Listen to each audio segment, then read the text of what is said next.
मैं ये सुन लूँगा ना, वो कहीं स्वर्ग में बैठे हैं या भगवान के लोक में वो सुन रहे होंगे मुझे। उन्होंने मुझे कहा कि भाई जिस दिन ये बोलेंगे ना, ये राजू भैया का पापा है, तो मैं I will be very glad. तो मैं चाहता हूँ कि लोग तुम्हारे नाम से मुझे जाने। मैंने कहा पक्का होगा जी। आप यकीन नहीं करेंगे, मेरे फादर ने कभी मेरे पर रिस्ट्रिक्शंस नहीं लगाए हैं। मैंने उनको कहा कि आपको रिज़ल्ट से मतलब होना चाहिए। मैं टीवी लगा के पढ़ता हूँ, मैं पूजा करते हुए भी पढ़ता था, और उनको मैं बताता था कि मैं ध्यान करता हूँ, मैं ध्यान से मेरे को पढ़ाई में इतनी मदद होती है कि मैं टीवी एक तरफ टीवी देख रहा होता हूँ, लेकिन दूसरी मन की आंखों से मैं पढ़ाई कर रहा होता हूँ। यही तो योग मैं तुम लोगों को सिखाना चाहता हूँ, लेकिन तुम लोग सीखना नहीं चाहते। अब मैं क्या कर सकता हूँ। तो अब एक तरफ फादर की इज्जत है, एक तरफ उनका ओहदा है, पुलिस लाइन के लोग हैं, और कंपटीशन है, ऊपर से चंडी माता की लाइन है, और यात्रा भी जाना है। और मैंने कभी यात्रा मिस नहीं की, सिर्फ 12th की अपनी पेपर की वजह से, वो भी किश्तवाड़ तक गया मैं, उसके बाद वापस आ गया। इतनी ज़्यादा अटैचमेंट। और 90 के दशक में उन गलियों में से निकलना जहाँ ग्रेनेड मारे जाते थे, और हम वहाँ पागलों की तरह झूमते हुए निकलते थे, इतना आसान नहीं था। किश्तवाड़ से भी पैदल गए हैं, राम रास्ता होता था, रस्से डाले पड़ते थे, लकड़ी फटियों की सड़क होती थी, उसके ऊपर चढ़ के। राजू जैन जी भी, उनकी पास एक वीडियो थी 85-86 की शायद, उसमें मैं भी, मुझे दिखाया, मेरी माता जी भी हैं, तो मैं भी कहीं पे था। तो मुझे समझ में आ गया, क्योंकि 88 में शायद मैंने जो है 10th करी है।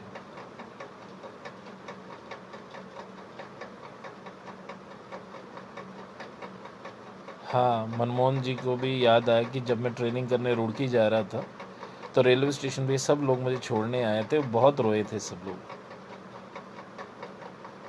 आप सबका मेरा आभार है कि आप लोगों ने उस वक्त जो प्यार मोहब्बत सब चीज़ें मुझे दी। आपके द्वारा लगाया हुआ जो पेड़ था, देखिए गुठली जो थी वो पेड़ बन गया है। फिर उसके बाद जो है यहाँ पे सब चीज़ें ख़त्म नहीं होती है। फिर मुझे जो है बहुत चीज़ें हुई मेरे हाथों द्वारा। एक एसएसपी साहब थे जो मेरे से बहुत ज़्यादा चिढ़ खाते थे। वो कहते थे कि भैया ये पता नहीं क्या आडंबर है, पखंड है। तो जो मेरे पास भक्त आते थे उनके टायर पंचर करवा देने गाड़ियों के। तो एक दफ़ा भंडारा करवाया सड़क के ऊपर, और यकीन नहीं मानोगे, जितनी संगत अभी है उतनी ही संगत जो है उस वक्त भी थी हमारी। रास्ते ब्लॉक हो जाते थे।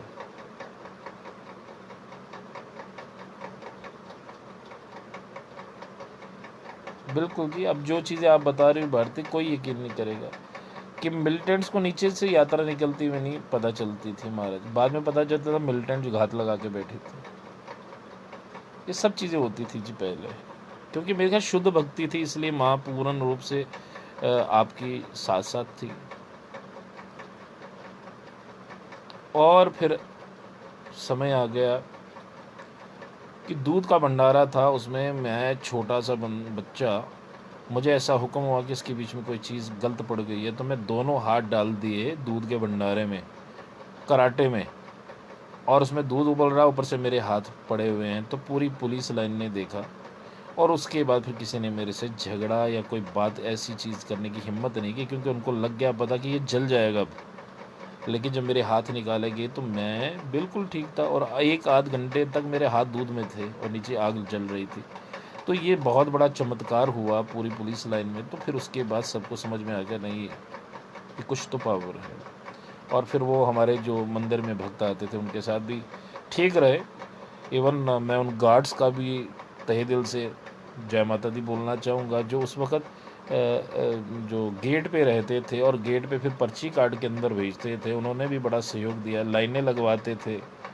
और मेरे को एक दफ़ा ये ऐसा हुक्म हो गया कि मैंने सुबह 4 बजे जो है संगत देखनी, तो लोग 1:30 बजे रात को भी लाइनों में लगते थे। क्या भक्ति थी। अब मैं सोचता हूँ वो और अब में कितना फ़र्क है। और ऐसे ऐसे फिर यात्रा चलने लग गई। फिर जम्मू से यात्रा, वो पुलिस लाइन में गाड़ियाँ जाती थी। फिर वहाँ से गाड़ियाँ 2 ही यात्राएं वहाँ से लेते थे हम, एक मचेल यात्रा, एक ज्वाला जी की यात्रा 6 जून को। बहुत आनंद आता था। आज वही लोगों ने जगराता मंडलियाँ संस्थाएं बना ली, अलग हो गए, पता नहीं किस दिशा में भटक गए हैं वो लोग। जब मैं झगड़ा वगड़ा देखता मैं साइड मार लेता था। फिर जब संस्था बनी, फिर काफ़ी सालों तक हमारी थाली पूजन हमारे घर से जाती थी, फिर पक्के डंगे में जाती थी, फिर उसी थाली का पूजन होता था। बाद में फिर उन्होंने अपनी थालियाँ सजानी शुरू कर दी, फिर हमारी थाली को पलटना शुरू कर दिया, बहुत चीज़ें हुई, वाद प्रतिवाद भी होने लगे। फिर भी 5-6 साल चला। फिर उसके बाद जो हमने एक स्टैंड ले लिया कि नहीं, कि कुत्ता अगर हमें खाएगा, ये शब्द थे किसी महात्मा के, जिसने मुझे कहा कि ये क्या कर रहे हो, अगर वो ऐसी हरकतें करते तो आपको नहीं करना चाहिए। तो मैंने अपने गुरुवर से बोला कि मैं लास्ट एक थाली पहुंचाना चाहता हूं, क्योंकि मैं कई दफ़ा नहीं पहुंच पाता हूं मचेल, तो रास्ते में कई दफ़ा थाली का पान हो जाता है। तो लास्ट थाली हमने चढ़ा दी और उसके बाद जो है फिर संस्था बनी। और उन्होंने मुझे बहुत सही चीज़ बोली थी उस वक्त कि बेटा ये यात्रा बहुत बड़ी होने वाली है, आपसे नहीं संभाली जाएगी, आप पढ़ाई करो। और अब संस्था बनाने का वक्त आ गया। तब मुझे बुरा बहुत लगा था, लेकिन सच बताऊं कि अब मुझे समझ में आता कितनी बड़ी यात्रा हो रही थी। और उसके बाद अगर मैं उसी में रहता हूँ, कितने झगड़ों में फंसता मैं भी। तो गुरुवर ने अच्छा किया, हमें एक साइड कर दिया और मैं भी मस्त रहा फिर अपनी पूजा पाठ में। और फिर ऐसा मेरा मन हो गया कि फिर मैं रुड़की पढ़ने चला गया। बहुत लोग, कम लोग जानते हैं मैंने कितनी पढ़ाई की है, और ना ही मैं बताता हूँ, क्योंकि जो मेरा असली नाम है उसको बहुत कम लोग जानते हैं, और वो नाम हावी हो जाता है अगर मैं वो सब चीज़ें बताऊँ ना कि मैंने क्या किया। मैं राजू भैया बने हुए बहुत अच्छा हूँ, क्योंकि इस नाम के साथ मेरी चंडी माँ जुड़ गई हैं, इसलिए मुझे ये नाम बहुत पसंद है। और मेरी दीक्षा भी हुई है, और लाल साईं मेरा नाम है दीक्षा में, और ये एक संत ने मेरी नाम दीक्षा करी थी, क्योंकि मैं फंसना नहीं चाहता था। जब ये सब चीज़ें हुई मेरे अंदर, और भी बहुत चीज़ें, फिर बहुत चीज़ें ऐसी चीज़ें मैं बता नहीं सकता हूँ। एक दफ़ा अखंड जोत जग रही थी, हमने पानी फेंका और कहा ज्वाला माई आएगी, तो उसमें से 10 फुट लंबी ज्वाला निकली थी और पूरी जोत जो है। और ये सब चीज़ें जो है, ये जो सब चीज़ें हैं, ये किसने देखा? ये देखी वो पंकज चोपड़ा जी हैं, मेरे दोस्त परम मित्र, जिनके साथ मैं बचपन में जगराते में जाता था। उनकी स्कूटर पे लमरेटा होता था उनके पास, आज स्कॉर्पियोज हैं उनके पास, और बहुत बड़े वो अब बिजनेसमैन हैं, और उन्होंने ही चांदी का काम कराया मछली में। उनके सामने वो जोत प्रकट हुई थी। ठीक है, तो इस तरीके से जो है बहुत लीलाएँ हुई, बहुत कुछ हुआ, बहुत लोगों की संतानें हुई, बहुत लोगों के, कहीं का चेहरा काला था वो गोरा हो गया पानी की छिट्टों से ही। बहुत कुछ ऐसे ऐसे चमत्कार जो आज मैं मुड़ के मैं लिखने भी बैठूँ ना तो लोग यकीन नहीं करें, और वो मैंने नहीं किया। करती हो तो मेरी मैया, मेरा नाम हो रहा है।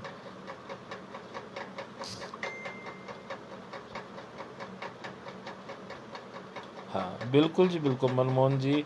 देखो आपको याद है, इन्होंने जब जो है अपने भजन कीर्तन की एक मंडली बनाई, तो मैंने नाम वो भी मेरे ख्याल में प्रवेश में लिखा था कि महाशक्ति नव दुर्गा म्यूज़िकल ग्रुप।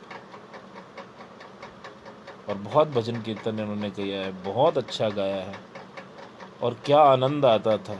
आज भी पुराने लोग हम बैठ जाएं ना तो नए लोग जो है वो फीके पड़ जाएंगे, इतना तो हमें यकीन है, क्योंकि हम लोग अंदर से गाते थे। और वो भक्ति आज कहीं गुम गई है, आज प्रोफेशनल भक्ति है। क्वालिटी, क्वांटिटी बढ़ गई, क्वालिटी घट गई। ऐसे ऐसे फिर चलता रहा। और मेरे साथ जो है मेरे राजपूत फैमिलियों ने मेरे कनेक्शन थोड़े कम हो गए भाई, क्योंकि वो सब लोग जो है मुझे ब्राह्मण रूप में देखने लग गए। भाई ये क्या हो गया इसके साथ, इसकी वजह से तो इसके घर में जो है खाना पीना भी बंद हो गया। मैंने खाना पीना बंद करवा दिया महाराज। मेरे जो फादर साहब थे बहुत खाने पीने के शौकीन। तो मैंने उनके साथ मुआहदा किया, क्योंकि ना जब मांस पकता था ना, मुझे स्मेल आती थी बहुत ज़्यादा गंदी स्मेल।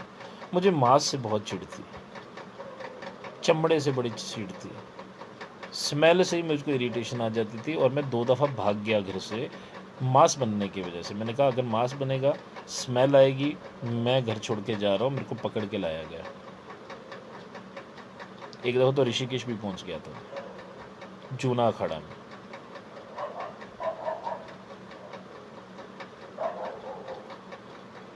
तो माँ ने बहुत कृपा की, बहुत चीज़ें दिखाई है मुझे।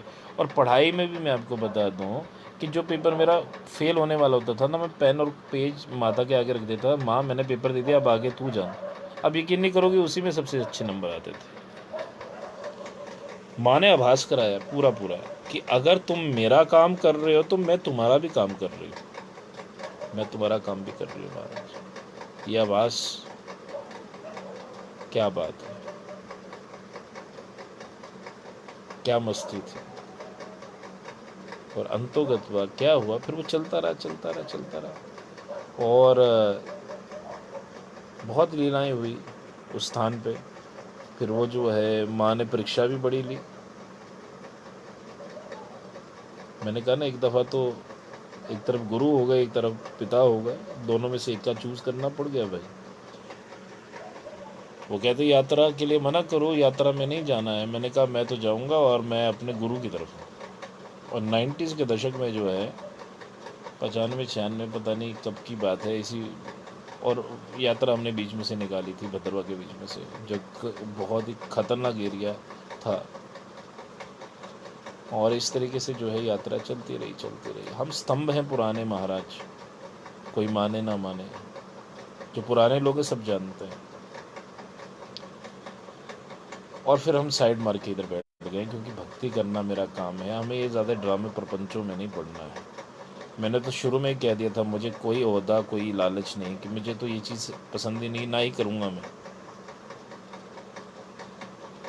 जब गुरु जी का मंदिर बना भद्रवा में, जब ईंट पहली पड़ी, तब भी मैं वहाँ पे खड़ा था। जो बन पड़ा, क्योंकि स्टूडेंट था, जो कर सके हम लोग, जो उनकी आज्ञा थी, हमने वो सब किया। और उन्हीं की देखो, प्रथम जो गुरु होता है उसको कभी नहीं भूलना चाहिए। अगर वो इस लाइन में नहीं डालते तो सचमुच हम इस लाइन में होते भी नहीं। तो मेरे लिए वो भगवान का ही रूप है। और पुलिस लाइन में तो ऐसा होता था कि आप अपने घर से आ रहे हैं तो प्रवेश में आगे बोल दिया जाता था, आपकी पायल वहाँ रास्ते में मैंने पायल फेंकी हुई है, तुम्हें मिलेगी। और सचमुच वहाँ पायल मिल जाती थी। ऐसी ऐसी घटनाएं हैं, आप यकीन नहीं कर सकते। लेकिन वो शक्तियाँ करवाती हैं आपसे, आप थोड़ा कर रहे हो। तो यही यहाँ पे भटकने का पूरा चांस होता है कि मेरे अंदर कोई अच्छी सेंस थी, और लोगों ने मुझे चोला पहना दिया। पहला चोला रेड कलर का मुझे याद है। और फिर चोले की परंपरा होगी कि मेरे को चोला पहन के बैठना है। पहनाने वाले भी आप लोग ही हैं। और जो शेरू एजुकेशन वाले हैं, जम्मू के अम्फला में सबसे बड़ा जागरण होता है, ये अपने माता जी के साथ उंगली पकड़ के मेरे पास आए थे। कभी मौका मिले उनकी माता जी से मिलने का, कभी उनसे, तो फिर मैंने उनको प्रवेश में ही माता की चौकी लगी थी तो कह दिया कि भाई श्री नाम रखिए तो तुम तर जाओगे। श्री से ही वो देखो आज श्री श्री हो गया है। क्या बात है। तो बहुत चीज़ें पुराने लोग भी मानते हैं कि पहले उनमें बड़ी पावर थी, ऐसा ऐसा बोलते हैं। भाई पावर कहीं नहीं जाती, पावर अभी भी। हाँ ये है कि थोड़ा हम लोग फिर गृहस्थियों में ज़्यादा फंस जाते हैं। और उसके बाद जो है, मेरा एकेडमिक भी बहुत अच्छा रहा, सब बहुत बढ़िया रहा। विदेश जाने का मौका भी मिला, ऑस्ट्रेलिया में भी चला गया मैं, वहाँ पे भी भक्ति की। थोड़ी देर के लिए गया तो पढ़ाई की। और जो पढ़ाई करके आके ये सुनना चाहिए, ये जो अपना अभिषेक, जब मैं पढ़ लिख के आया ना, लोग पीजी कर रहे थे तो मैं घर में आ गया और मैं पीएससी की तैयारी करने लगा, पब्लिक सर्विस कमीशन की। ख्वाब बड़े थे। मैंने कहा माता मेरे साथ है, शक्ति साथ में, तो फिर क्या है। और एक आध पेपर नहीं हो पाया। 3 साल जो है लोग पीजी कर रहे हैं और मैं पढ़ रहा हूँ, और लोगों से खूब भक्ति, जैसे आजकल कर रहा हूँ वैसी भक्ति करना, पूरी निष्ठा के साथ लोगों के दुख सुनना, उनकी हेल्प करना चलता रहा। और तैयारी भी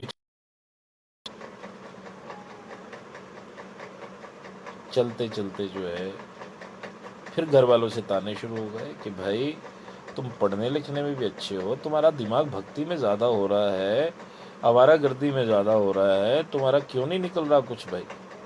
तो वो फ्रस्ट्रेशन पीरियड होता है भाई, जिस वक्त पढ़ लिख कर आप जो है तैयारी कर रहे होते हैं।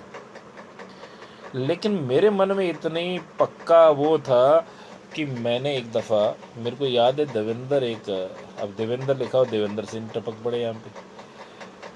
देवेंद्र एक लड़का है जो इस वक्त ऑस्ट्रेलिया में है, और मेरी फ्रेंड रिक्वेस्ट में बॉबी रैना जी हैं, उनके वो मासी के बेटे हैं।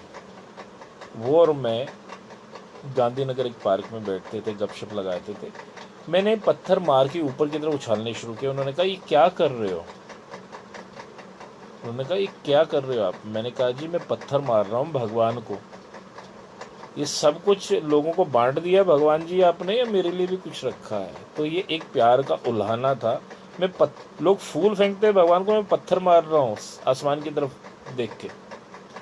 मुझे आज भी याद है। उसने कहा ये ऐसे। मैंने कहा देख भाई, हर बंदा फूल चढ़ाता है, जिसने पत्थर मारे ना उसकी बात को पक्का सुनेगा। क्यों? क्योंकि I know I am special and something is special for me, जो भगवान ने कहीं छुपा के रखा है, और मुझे देखना देर सवेर से उसने देना ही देना है, क्योंकि मुझे पता है मैं स्पेशल हूँ और मेरे लिए स्पेशल चीज़ रखी है। मुझे बस कर्म करना है, अपनी मेहनत करनी है, और देखना मुझे स्पेशल चीज़ें मिलेगी। आजकल वो भी कनाडा में। पत्थर मेरे साथ उसने भी मारे थे उस रात को। भगवान की मूर्ति पे नहीं मार देना, और अपने सिर पे भी नहीं मत मारना। तुम लोग कॉपी मत मारिएगा, क्योंकि भगवान की भक्ति कॉपी करने से नहीं आती है। अब ध्यानुभक्त की तरह सब सिर ही काट दें तो फिर क्या रहेगा? वो तो ध्यानु थे। हमने पत्थर मार दिए जी भगवान को पार्क में बैठ के। और यकीन जानिए, मेरे साथ जितने ट्रेनिंग करके आए थे वो सब लोगों, मैंने मन में सोचा कि भाई सबसे बड़ी इसमें पोस्ट कौन सी है, और सबसे बड़ी पोस्ट मुझे दिख गई कि भाई ये पोस्ट है, इसके ऊपर की पोस्ट नहीं है। और उसके लिए लेकिन पब्लिक सर्विस कमीशन। मैंने कहा, मेरे फादर मुझे कहते थे आप गजटेड ऑफिसर बनिए। मैंने कहा अच्छा ठीक है मैं बनूंगा, लेकिन मैं पुलिस में नहीं जाऊंगा, मुझे पुलिस पसंद नहीं है। जूता पहन के आप सोते हो, जूता पहन के ही आप सब चीज़ें जो है उठते हैं। तो मैंने कहा जी अब आप, तो मैंने फिर पब्लिक सर्विस कमीशन पास कर ली, वो भी 20 दिन मात्र में पढ़ाई करके। उसका मैं श्रेय प्रतिभा गुप्ता जी, जो मेरी जो हैं आंटी भी हैं, और उनकी जो बेटी है वो मेरे को राखी बांधती थी। उनका भाई रसिक, वो इस वक्त इंग्लैंड में डॉक्टर हैं। उन्होंने मुझे राखी बांधी। उन्होंने कहा भैया आपकी पढ़ाई यहाँ पे नहीं हो सकती। बोरे में जो है किताबें डाल के मुझे अपने घर ले गए, और मैंने उनके घर में बैठ के मंदिर, उनके घर में भी मंदिर बना दिया, और बना दिया। और वहाँ पे भी एयरपोर्ट सतवारी में, वहाँ पे भी पूजा पाठ करनी शुरू कर दी। अपनी जगह पूजा, लोगों के लिए नहीं। और फिर उनके घर में पढ़ाई की। 20 दिन के अंदर मेरी जो है पीएससी कंप्लीट हो गई। पीएस पब्लिक सर्विस कमीशन जो है क्रैक कर दिया जी एग्ज़ाम। हाँ, जे की पीएससी मैंने थोड़ा किया, माँ करवा रही थी और हम कर रहे थे। और my father was so happy कि उनको छाती चूड़ी हो गई भाई, कि भाई एसएसपी के सामने, एसपी के, हाँ जी मेरे बेटा जो है अपनी लाइन में ही गजटेड ऑफिसर हो गया जी। लेकिन सच बताऊं, मेरे लिए तो ये था कि छोटे चोर से बड़ा चोर बनना। नौकरी तो मिल गई, लेकिन आज रियलाइज़ करते हैं कि नौकरी में ही इतना कुछ करना पड़ता है कि आप कहीं अपने अध्यात्म को खो देते हैं। यानी संसार चलाना है तो आपको नौकरी भी करनी है, नौकरी भी चल रही है। और फिर बात आ गई इसी दौरान कि भाई वो रिटायरमेंट की कगार पे थे, तो इन्होंने यहाँ शिफ्ट होना था, तो मकान बनाया देख रहे थे। मैंने कहा जी आप नहीं बना पाओगे इतनी जल्दी में। और मेरे फादर मेरे से पूछते थे ज़रूर, तो मैं मकान की आड़ में ये देखना चाहता था कि मंदिर के लिए कोई जगह मिल जाए, क्योंकि मैं एक दफ़ा भागा तो उन्होंने कहा भाई बात सुनो, हम कमिटमेंट करते हैं, मेरी मदर ने कमिटमेंट की, हम अपने घर में ही मंदिर की जगह देंगे, आप घर में ही रहो, आप भागो नहीं, आप साधु मत बन जाना, क्योंकि 2 दफ़ा तो मैं साधु बनने के लिए भाग चुका था। तो फिर मेरे पे कोई भी वो ऑब्जेक्शन या वो नहीं होती थी कि पूजा, क्योंकि ये मंगलवार को कीर्तन होता था, लड़कियां भी आ जाती थी मोहल्ले की, और जो उस वक्त माता का भजन करती हैं, आज वो जो है प्रिंसिपल हैं जिस स्कूल के, मुझे बहुत अच्छा, और एक कनाडा में है, सब बहुत अच्छे ब्लेस्ड सोल्स थी जी मेरी जीवन की फिल्म में जो है, ये जो उन्होंने पार्ट अदा किया है, उन सब का आई एम वेरी थैंकफुल। आज मुझे मौका मिला है अपने दिल का गुबार निकालने का, I am very thankful to you all of you today. और उसके बाद जो है एक पढ़ा लिखा आदमी जो है इस लाइन में आ गया, और मुझे भजन गाने का बड़ा शौक था, लेकिन भजन मैंने किसी से भी संगीत की शिक्षा नहीं ली, और अचानक ही गला भी चल पड़ा, बहुत बढ़िया हो गया। बड़े बड़े संत महंतों के पास मैं ऐसे बेदड़ले से चले जाता था, और वो मेरे से मिल भी लेते, या तो शक्ल मेरी अच्छी थी इसलिए पहचान लेते थे, या फिर कुछ ऐसा था। तब तक तो मैंने योग साधना भी नहीं सीखी थी, कुछ भी नहीं सीखा था, कि यानी आपके पूरा जन्म के कर्म आपको इस तरफ ले जाते हैं। और फिर मैंने जो है, फिर मुझे जब मैं थोड़ा सा बड़ा हो गया, बाहर ट्रेनिंग के लिए जगह चला गया, तो ऋषिकेश मेरे पास में था, तो फिर मुझे जो है संतों महंतों की बातें मिलना और साधु समाज से मिलने का मौका मिला। देन आई रियलाइज कि जो पूजा हम कर रहे हैं वो पूजा से ऊपर की पूजाएं भी हैं। फिर मैं वृंदावन चला गया तो और पागल हो गया, तो मुझे लगा कि नहीं महाराज, जो ये परवेश चौकी ये सब चीज़ें, ये माता की पूर्व जन्म के कर्म है, ये इसकी बात हम लोगों को जो देते, लोग हमें भगवान बना देते, तो आपको इससे ऊपर जाना है।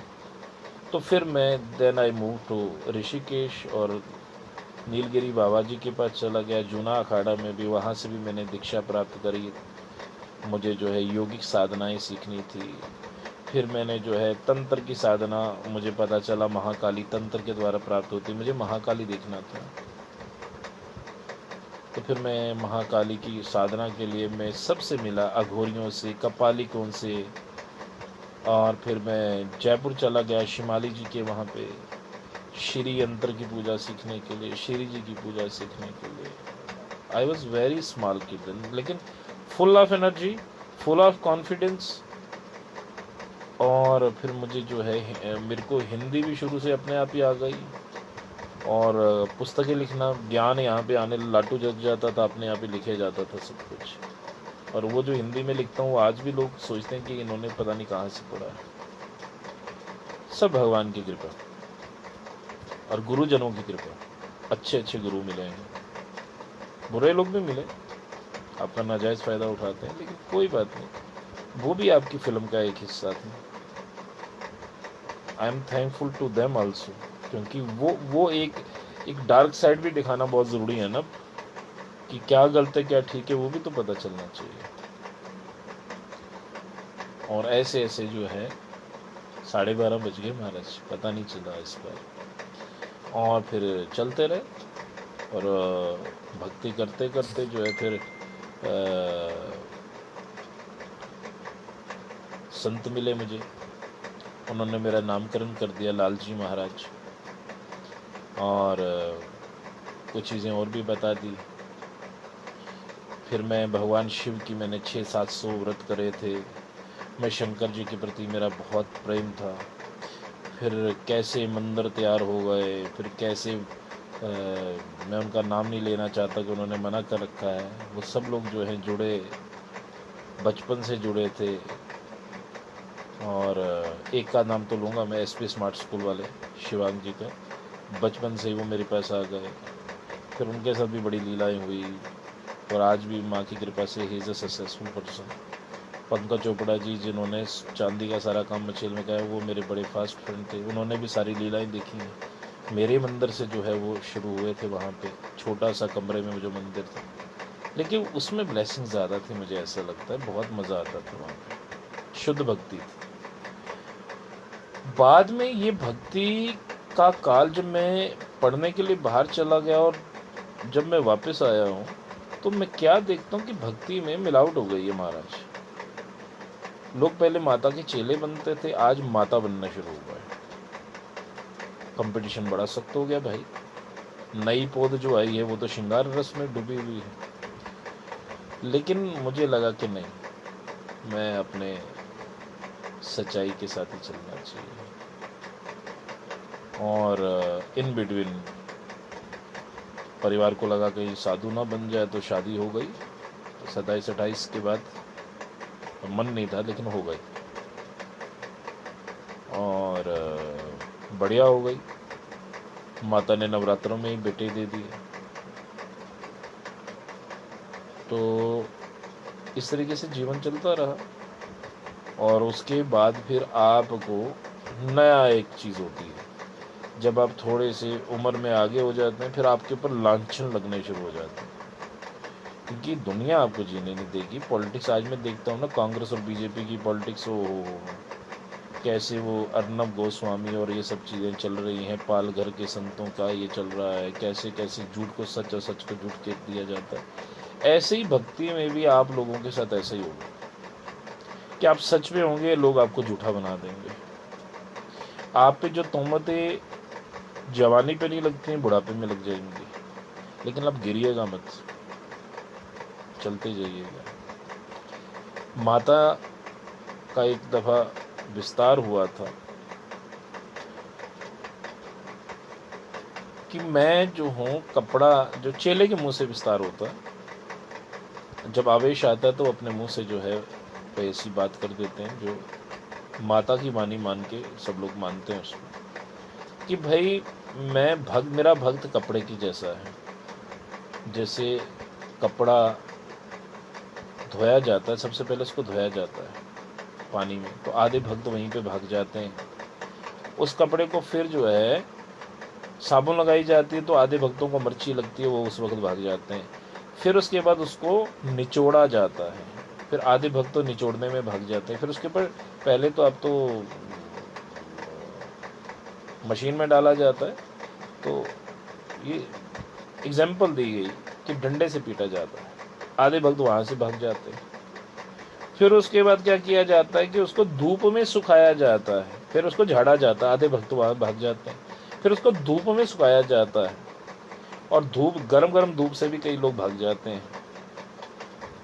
यानी भक्ति के ऐसे चरण है। फिर उसके बाद जब वो सूख के आ जाता है, उस पे जो बच जाते हैं उन पे गरम गरम प्रेस लगाई जाती है, तो आधे भक्त तो उसी वक्त भाग जाएंगे महाराज। जब गरम गरम प्रेस लग जाएगी और कपड़ा क्रीज में आ जाएगा, फिर माता अपने बदन पे उसको ओढ़ती है। तो कपड़े और भक्त का ऐसा एग्जाम्पल उस वक्त दी।